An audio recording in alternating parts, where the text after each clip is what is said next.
Olá, seja muito bem-vindo, muito bem-vinda ao nosso podcast do Espaço Treinando para a Vida. E hoje nós estamos aqui com um tema sensacional, desvendando os atrasos de fala e o transtorno do espectro autista.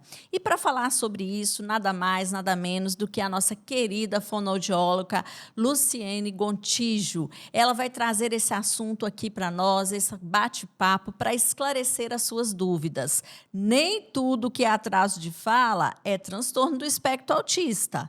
E nem todo transtorno do espectro autista tem atraso de fala, tá? Então fique ligadinho aí, já curta esse podcast, já envie para mais alguém. Inclusive, você pode enviar perguntas aí nos comentários que nós vamos fazer questão de responder para vocês. Seja muito bem-vinda, Lu, fique à vontade para se apresentar, para falar um pouquinho de você, da sua profissão e a gente dá sequência ao nosso bate-papo. Olá, Cleide, sou muito grata pelo convite, muito obrigada. Fiquei muito feliz em poder falar um pouquinho mais, né? Tanto sobre o autismo quanto o atraso de fala. Eu sou fonoaudióloga há 18 anos, trabalho especificamente há 10 anos com transtorno do espectro autista e com desenvolvimento de linguagem. Estou aqui atendendo no espaço, né? Então, a gente vê muitas dúvidas ainda, eu recebo muitas perguntas sobre tanto é o que você falou, nem todo atraso de fala vai significar que a criança é autista e nem todo autista necessariamente vai ter um atraso de fala, né? Por quê? Porque essa relação entre o atraso de fala e o autismo, ela é muito ampla, muito complexa, né? O autismo é uma condição neurobiológica, né, do desenvolvimento, que vai afetar ali a comunicação, a interação social e também comportamento. O espectro, a gente chama de espectro, porque é uma gama muito ampla, né, de variações ali, de perdas de habilidades ou ganhos de habilidades, e que hoje a gente caracteriza como nível 1 de suporte, 2 ou 3. Antigamente, a gente falava nível leve, nível moderado, nível intermediário, né? Então, assim, o que a gente pode diferenciar? Assim, quais as características que o autista, que a gente consegue diagnosticar o autismo mesmo, né? É a dificuldade na comunicação mesmo, e tem Sim. aquela dificuldade, tanto o atraso, ou pode ser na compreensão, ou uso limitado ali de palavras, uso de expressões faciais, por exemplo, aquela criança que não consegue demonstrar ali através da... Porque a gente comunica com expressão, né? É um sorriso Sim. diferente, é um olhar diferente, é um gesto diferente, um abraço, um carinho.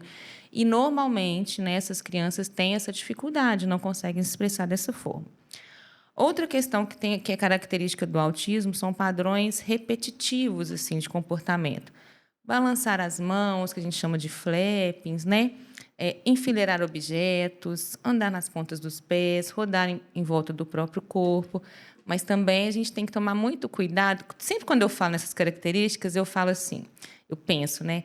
Pode ter uma criança que enfileira um objeto ali porque ela quer fazer uma fila de carrinho, né? Sim, sim. Os carros não param no sinal de trânsito e fazem uma fila, ela quer simbolizar aquilo ali. Então, às Verdade. vezes, por isso que a gente tem que ter uma avaliação bem clínica, assim, num contexto da criança no geral, não Não pegar pode só pegar um pontos. ponto isolado, né, Não, Lu? não. Eu vejo que muita gente às vezes faz isso, né? Pega um ponto isolado e já sai rotulando, né? Exatamente. E isso não é o que é verdade, porque para ter o diagnóstico, a gente precisa de ter essas 5 características naquela criança. Cada uma pode apresentar de uma forma diferente, mas essas 5 a gente tem que ter, tá? Outra característica são desafios ali na interação social. Estabelecer e manter um vínculo social, né? Demonstrar as emoções, normalmente não conseguem demonstrar essas emoções, ter dificuldade ali em entender sinais sociais, por exemplo, você está numa festa e aí você tem que falar com ele alguma coisa que você vai dar um sinalzinho ali, mas dificilmente ele vai entender, né? Interesse restrito, que é o famoso hiperfoco, né? O Sim, sim. hiperfoco é uma questão que marca muito isso, porque aquela criança só gosta daquilo, ela pode brincar com outros brinquedos, mas ela sempre vai tentar incluir aquilo que ela gosta muito.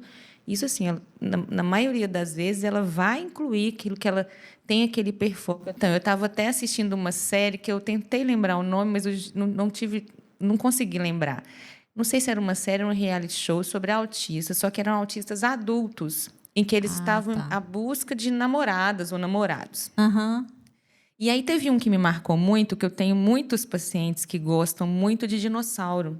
Ah, E sim. esse adulto, ele só sabia falar de dinossauro mesmo na busca de um encontro para namorada, para namorar. Aham. E eu falei assim, gente, como que esse hiperfoco não trabalhado pode gerar um prejuízo lá na frente? É claro que a gente sempre vai usar o hiperfoco para desenvolver outras habilidades. E com o tempo a gente vai tentando mudar isso. Não estou falando na intervenção já, né? Sim, sim. Mas quando isso não é trabalhado, a pessoa ela só falava.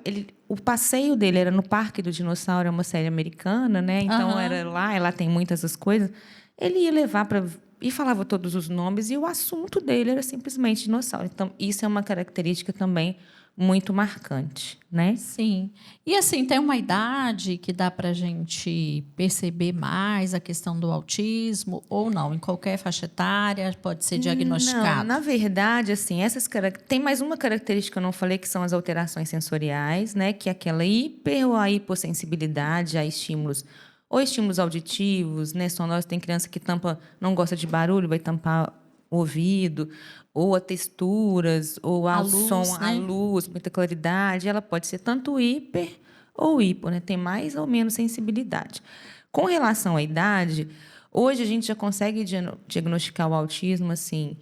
A partir de 3 meses a gente já consegue, mas aí é o que eu falo, né? Quem faz o diagnóstico tem que ser médico, né? Fono, Sim. psicólogo a gente não diagnostica, mas a gente tem que ter o conhecimento ali para a gente poder orientar e ver se tem esses pontos e fazer o encaminhamento necessário. Mas a partir dos 3 meses a gente Já é consegue, possível, né? principalmente na questão dessa comunicação, né? Porque eu vou falar um Aham. pouquinho lá na frente sobre essa questão da linguagem, da Sim, comunicação, onde a sim. gente consegue observar melhor, E o né? que caracteriza um atraso de fala, né? Que é uma das propostas da gente estar trazendo aqui. Independente de ser autista ou não, né? A pessoa pode ter algum atraso na fala. Aí acho que para ter atraso a gente precisa saber também o que é esperado, né? Isso, é isso, eu vou falar. Então, já o atraso na fala, ele tem um desenvolvimento mais lento, a criança vai desenvolver, mas existem os marcos do desenvolvimento, né? Então, ela Sim. vai desenvolver lentamente dentro daquela faixa etária, dentro do que é esperado para ela. Ela não atingiu os marcos ali no tempo adequado, né? E como que esse atraso de fala pode surgir ali? Através da dificuldade na articulação das palavras, né? Na pronúncia das palavras, na construção de frases. Por exemplo, uma criança de 2 anos, ela já constrói frases simples ali, de 2 palavras, 3 palavras.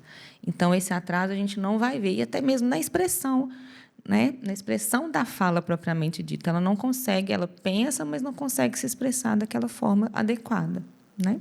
Entendi. Então, assim, tem vários tipos, né? Não é uma questão só. Pode ser a questão da formação, de palavras, de. Pode, mas não. As causas do atraso de fala Ah, podem ser várias, né? sim. Pode ter fator genético ali, Ah, tá. sim. Você já viu muita gente fala assim: ah, mas quando a criança está em atraso?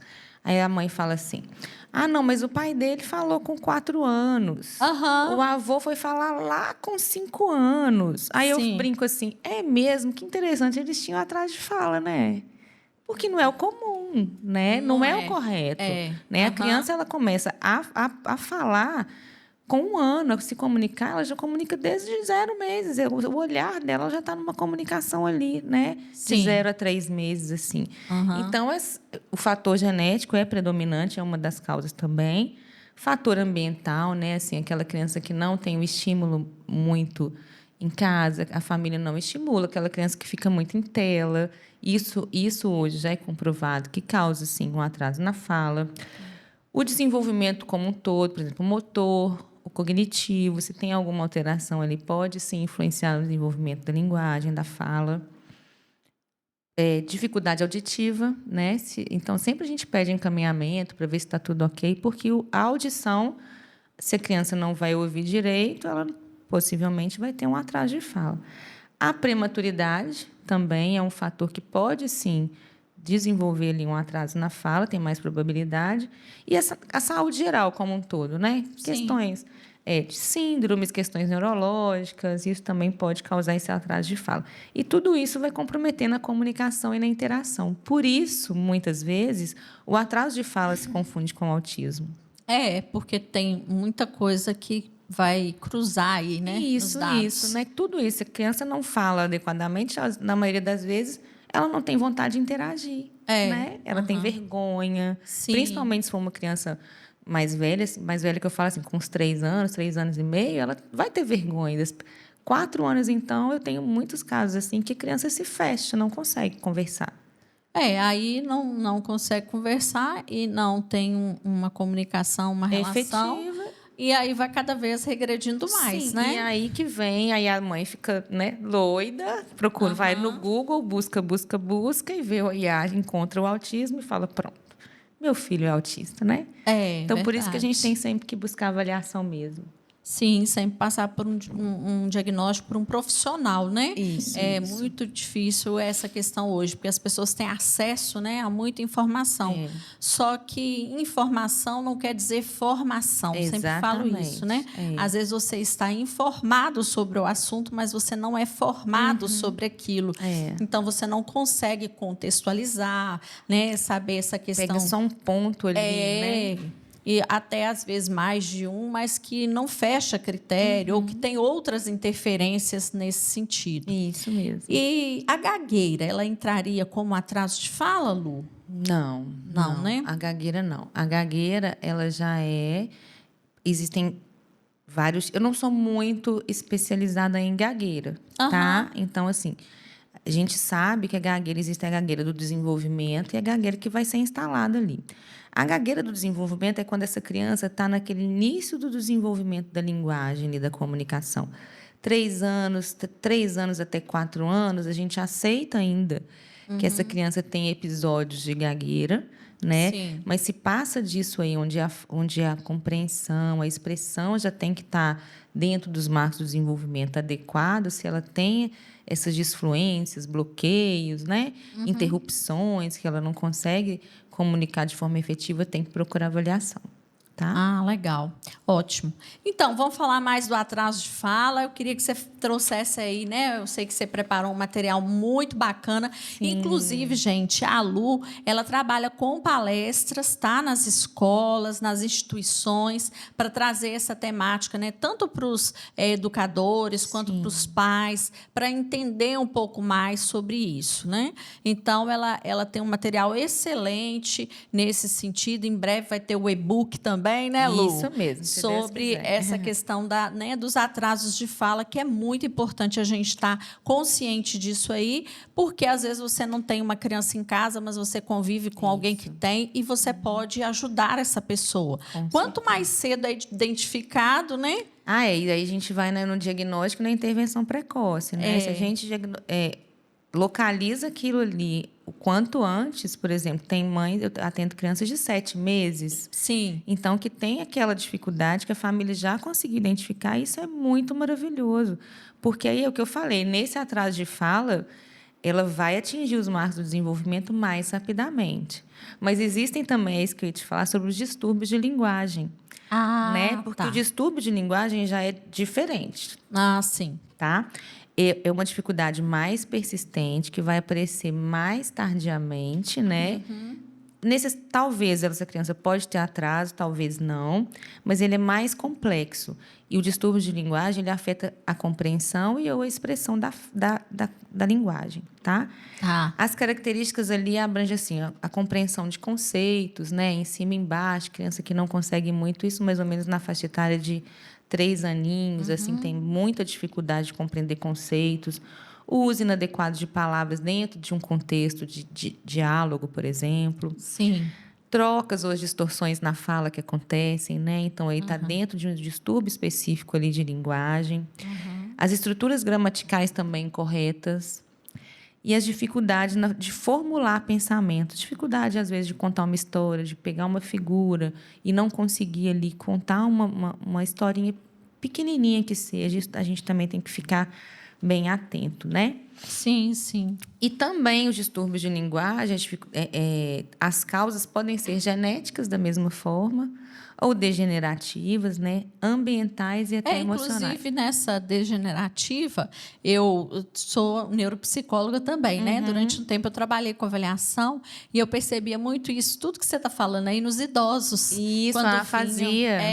Com essa dificuldade, assim, na fase, né? Nessa fase de idoso, para a gente avaliar demência, essas Exatamente. coisas. Normalmente, eles tinham um déficit aí nessa questão da linguagem. Que aí entra nos distúrbios de linguagem. Isso.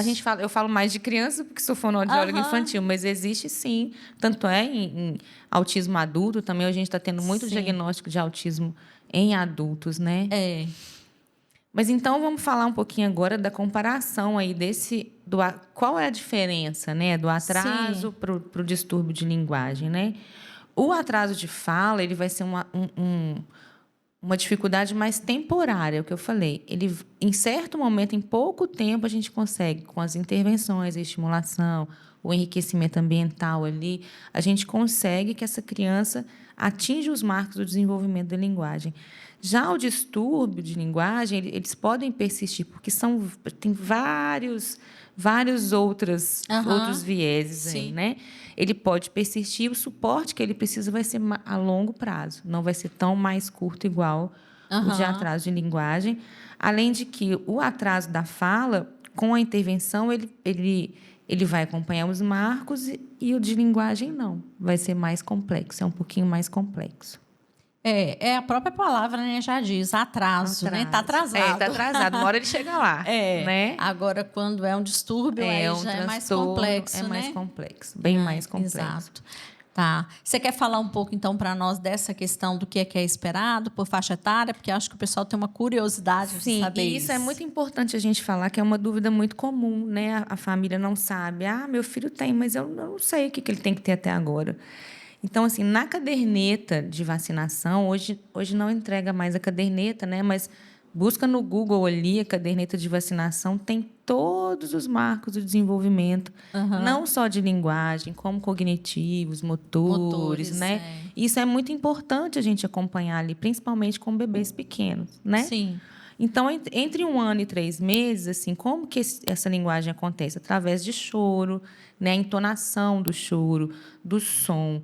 Ele vai emitir algum som, o bebê emite algum som que chama sons guturais, né? Que é aquele g, que ele comunica. Gargalhada, se você sorri, quando você conversa com ele, ele vai emitir um sorrisinho ali, mesmo pequenininho. Então, ou seja, ele está compreendendo, ele está desenvolvendo a linguagem compreensiva ali, a mesma expressiva com esses choros, né? Sim. Lá nos 4 e 6 meses, ele já emite sons como se estivesse conversando, que é aquela babababá, e com 6 meses isso é mais evidente. E aí começam os sons vocálicos, como e ficar, tá? Então, sons vocálicos. E ele vai prestar mais atenção naquilo que você fala. Ele começa a despertar mais atenção na compreensão da fala. Sim. Já de 7 a 11 meses, quase com 1 aninho lá, ele já vai começar a falar as palavras mais com sílabas. Babá, os balbucios vão se tornar mais evidentes, parecidos com palavras. E ele já vai começar a emitir palavras mais simples, como mamãe, papai. Não precisa falar mamãe, papai. Mamá, papá, já está comunicando, já está falando uma palavrinha ali. Porque, às vezes, a família quer que, com 11 meses, ele fala mamãe, água. Não, se ele falar apu, é água para ele, está tudo certo. É uma palavra que ele fala. Né? E, além disso, ele já consegue bater palma numa busca de uma imitação. E se você bate palma, mesmo que você fala, bata palma, ele bate, ele está fazendo por forma de imitação, dá um tchau, né? Sim. O apontar começa a desenvolver assim, antes de 1 ano, com 12 meses ele já consegue apontar com compreensão daquilo que ele está fazendo, né? Nos 12 meses, com 1 aninho, ele já começa a surgir primeiras palavras, ele vai imitar ações que você faz. Por exemplo, guardar os brinquedos, ele vai te imitar. Varrer, ele vai querer te imitar. Então, isso, dentro do desenvolvimento normal, isso acontece aos 12 meses.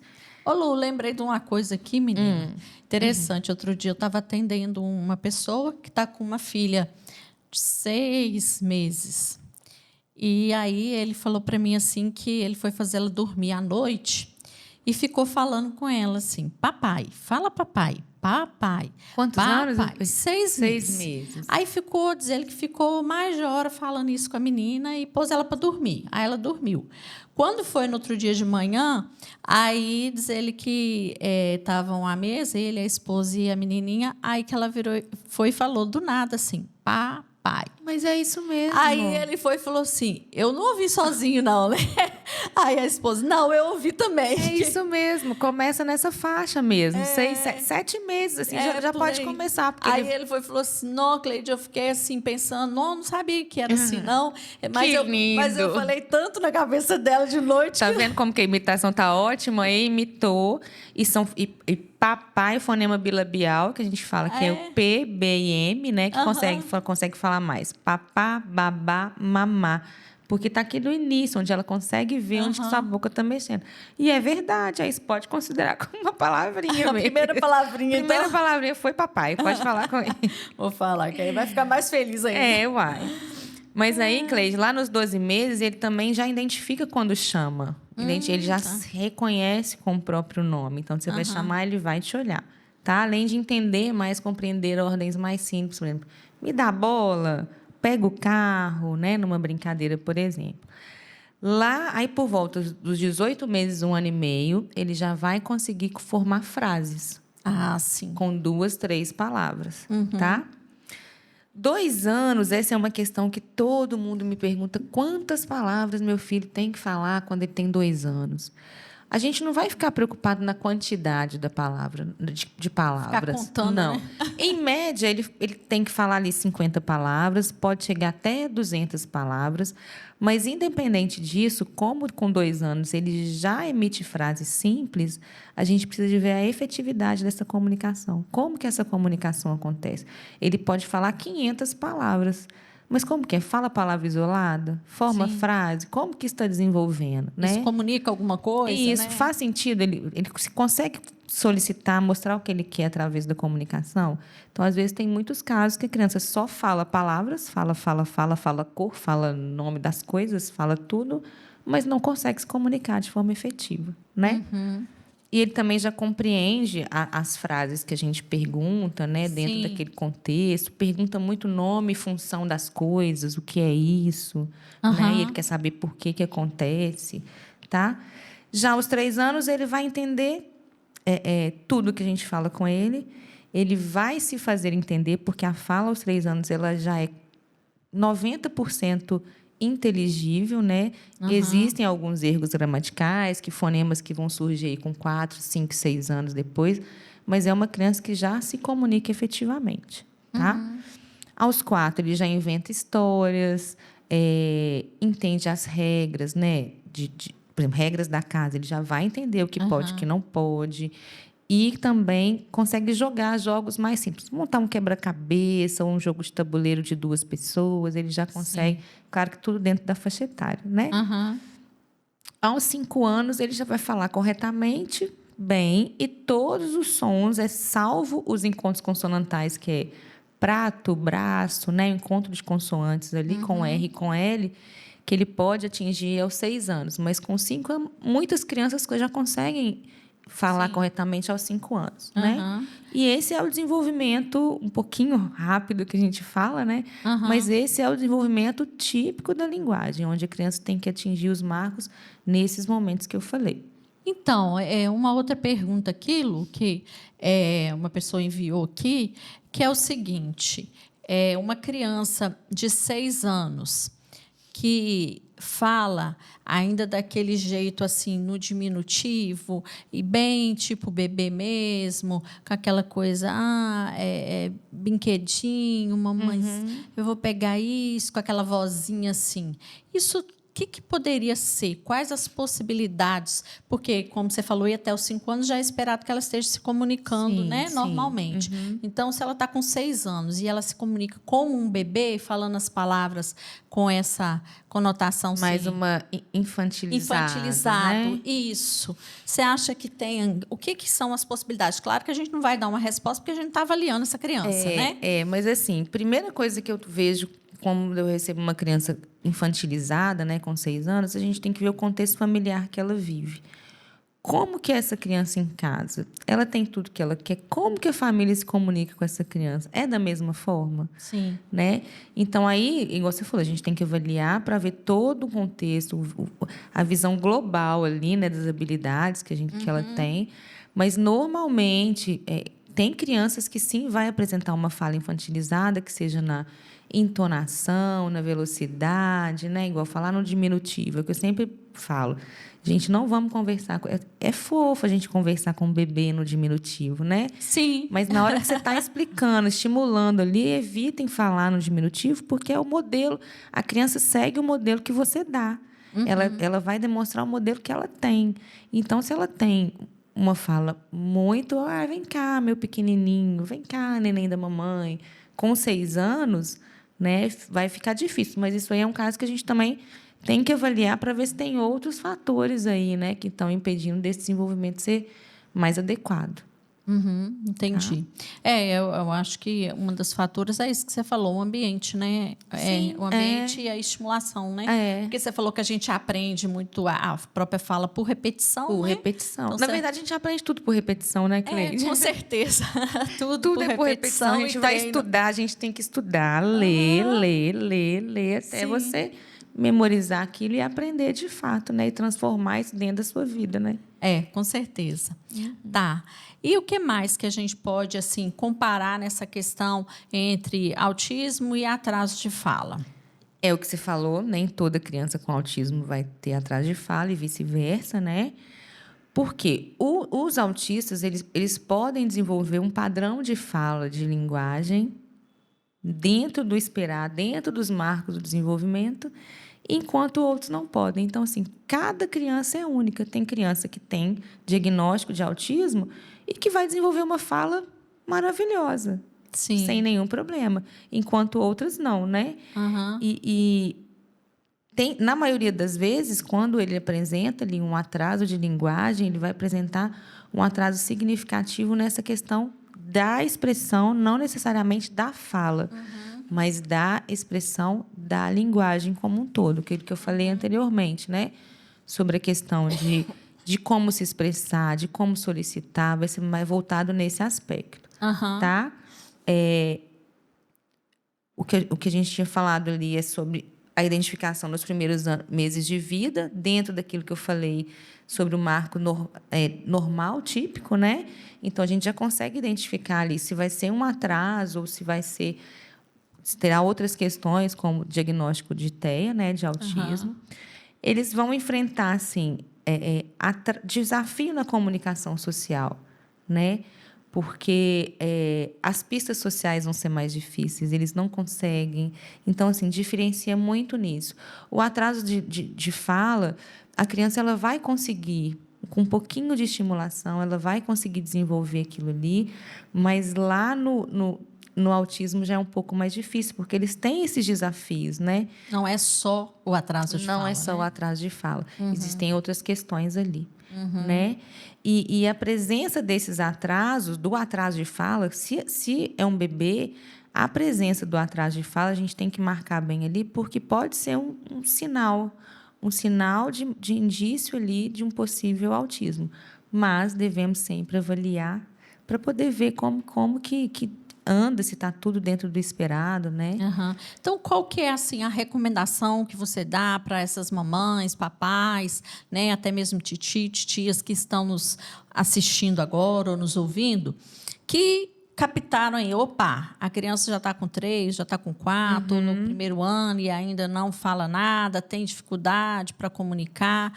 O que você sugere para essas pessoas? O que eu sempre falo, se a gente surge uma dúvida, se a família tem dúvida, a gente tem que procurar uma avaliação, né? Sim. Avaliação, no caso do atraso de fala, procure fonoaudiólogo. Se já pesquisou e está com certeza que o filho é autista, leve no médico, no neuro, né? No psiquiatra infantil. Mas, assim, o que a gente tem que pensar muito é que é na diversidade ali do desenvolvimento infantil, né? Cada criança atinge marcos ali no seu ritmo, mas ela tem que chegar. Ela tem o ritmo, ela pode ser um pouquinho mais lenta, mas ela tem que chegar ali, mesmo com tem o ritmo, é o que eu falo.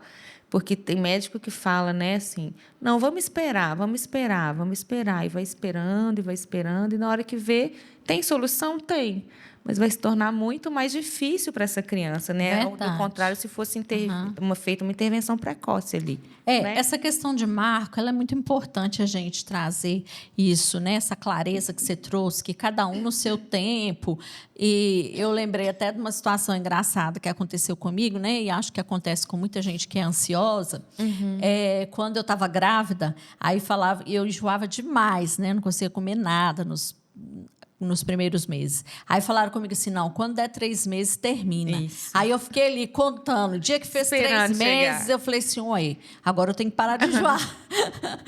E não é bem assim, né? Você vai diminuindo aos poucos e tudo mais. Com você pode acontecer, com a pessoa aconteceu com 3, mas para você pode acontecer com 2, 4, com 5, né? Não é sempre a mesma coisa. A mesma coisa aquelas cólicas, né, que os bebês têm. Com 3 meses as cólicas passam. Também pode ser, como pode não ser, né? Então, o que a gente tem que pensar também nisso é nas causas múltiplas ali do atraso de fala e do autismo. O fator genético, ambiental, aquilo que eu falei, os cognitivos e até mesmo emocionais, que nem sempre têm relação ao autismo. Né? Pode ser que esses fatores atingem a criança ali, mesmo sem ter o autismo. Ela vai ter essa dificuldade. Tem criança que não fala porque ela foi tentar comunicar e ela teve um trauma ali que ela bloqueou, que ela não consegue mais falar. Sim, né? sim. Então, isso tem muitos fatores que podem influenciar. E outra coisa também é essa questão do ambiente, né? Tem que ser mais de um ambiente, né? Porque existe um mutismo seletivo também, né? Exatamente, ainda tem esse mutismo seletivo. Então, é por isso que tem que ser uma avaliação feita num contexto geral, né? Não é só aquilo que a gente vai olhar. Sim, né? sim. A avaliação profissional, que a gente tem sempre que procurar profissionais especialistas no desenvolvimento infantil, né? Profissionais especialistas daquela área que você realmente tem dúvida. Sim. Né? Uma coisa que eu queria falar, que eu fiquei pensando muito quando você me convidou para fazer o podcast, é assim, às vezes no Instagram a gente posta lá, faça uma pergunta, poste sua dúvida. E eu recebo muitas perguntas. Mas, às vezes, eu encontro com pessoas na rua e falo assim, fiquei com vontade de perguntar um negócio, não fiquei com uma vergonha. Falei, gente, pergunta. Mas minha dúvida é muito boba. Não, não é. Não é. Não é a sua dúvida. Então, exato. A gente vai responder. Mas você já falou isso, eu não entendi. Pergunta de novo. Sim, Pergunta de novo. É assim que a gente aprende. E isso eu falo que a rede social, o Instagram, por exemplo, deu margem para disseminar muito conhecimento. Claro que tem muita coisa que não é boa, né? Mas assim, a gente que trabalha hoje com seriedade, né? A gente consegue levar tanto conhecimento a tanta gente do Brasil, né? Que a gente mora aqui num ovinho e você pensa, como que eu cheguei lá, sei lá, no Pará, por exemplo. Como que pode ser isso, né? E eu acho muito interessante. Então, procura um profissional qualificado, com competência para aquilo, com experiência, né?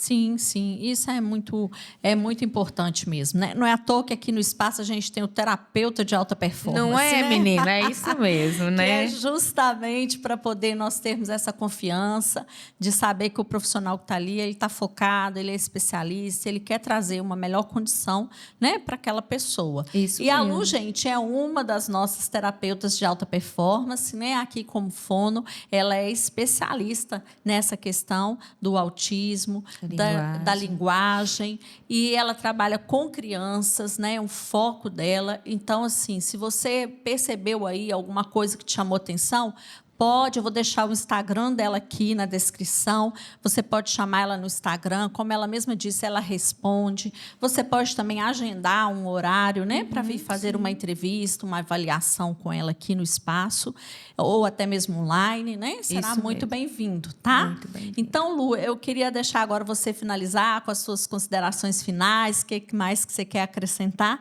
para a gente já ir encerrando o nosso podcast. É o que eu sempre falo, né, Cleide? Assim, quando eu recebo uma família, e o que a gente precisa formar ali é uma equipe de trabalho, né? A gente consegue ajudar a sua criança, o seu filho, na dificuldade que ele apresentar. A gente precisa formar essa teia aí de trabalho, tanto em casa, escola, né? Os profissionais, não só eu como fonoaudióloga, tem crianças que fazem terapia psicológica, né? Sim. Terapia ocupacional. Então, a gente precisa unir forças ali para ajudar essa criança nesse desenvolvimento, tanto se for atrás de fala, distúrbio de linguagem, autismo, dentro daquilo que ele nos apresentar, e falar também que cada criança é uma só.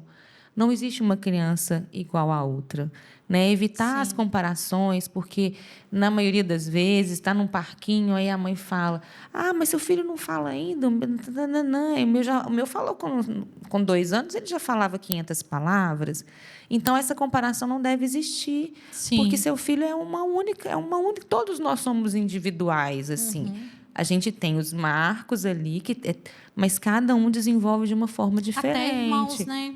Até irmãos, né? Você cria um de um jeito, depois o outro vai dar outro totalmente diferente. Sim. Não é assim? É. Então, eu quero falar o seguinte: se você tem dúvida, se você ficou alguma dúvida, mande lá para mim. Se você tem dúvida sobre qualquer área desse desenvolvimento da linguagem, procure um profissional, não deixe passar o tempo. A intervenção precoce, ela salva. A intervenção precoce minimiza ali muitos fatores que podem ser desenvolvidos quando essa criança estiver um pouco maior. Então, sempre quem puder intervir precocemente na sua dúvida, é o ideal que tenha a se fazer. Joia, Lu. Muito obrigada. Agradeço sua participação, agradeço, né, todo o conhecimento que você entregou aqui, tudo que você preparou. Volte sempre, né? Eu que agradeço, Cleide. Foi um prazer. Espero voltar mais vezes, sim. Muito obrigada, viu? Obrigada a você que nos acompanhou aí, né? Deixa o seu like, não esqueça, deixa o seu comentário, o que fez sentido para você, encaminhe para mais pessoas, para que nessas informações cheguem a todos que necessitam saber disso, tá bom? Muito obrigada e até o nosso próximo podcast. Tchau, tchau. Tchau, gente.